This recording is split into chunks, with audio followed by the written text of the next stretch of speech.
Well, again, your solution to the issue, and I think it's a good one, and I think why foreign policy experts aren't, and some more conservative ones are, of course, would be to let's go over to the area where the conflict is reigning and let's deal with it there. First of all, we could knock out ISIS, but beyond that, we could set up some of these safe zones in Syria and then just do what we're proposing to do in America to the refugees, take care of them on their own territory, in their own culture, etc. That's right, and it's a very doable thing. In fact, I think it's probably even a cheaper approach to it that helps far more people, reestablishes the country, as we did back in World War II with Japan and Germany, to go in and recreate governments and societies that work and give people the opportunity to take their homeland back and to have a destiny that they create themselves, rather than pulling out a few token individuals and bringing them here to another country, even if we didn't get a terrorist and it made life good for 10,000 people, which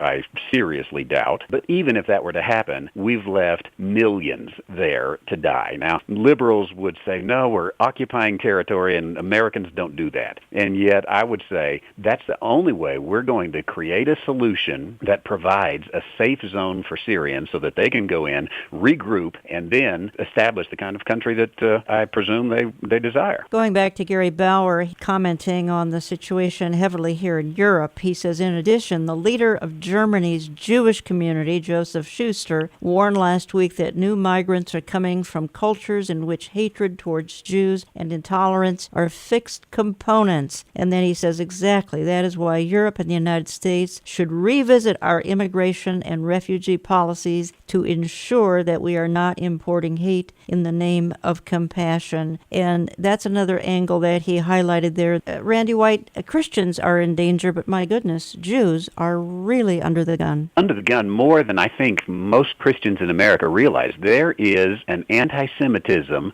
in Europe among the Europeans. It did not disappear with World War II, and that kind of anti-Semitism is already there. It has been growing. They have a fixed hatred toward Jews, and it becomes extremely dangerous for Jews living in Europe. And in fact, if I were Jewish living in anywhere in Europe today, I would get out. I would leave whatever was there. I'd try to take whatever I could, and I would get out, and I would get to Israel, because it is simply too dangerous for Jewish people to live anywhere in Europe today. And in fact, many of them are doing that. And I mean, is that an act of God? I don't know. But he's certainly going to put pressure on some Jews in various parts of the world. I mean, the last bastion is America. Who knows what's going to happen here? But they are going slowly. That's right. And God works in mysterious ways. Mysterious and how ways. He draws his people back. But the anti-Semitism will come to the United States as well. In fact, I think already is, as you see in the divestment movements in academia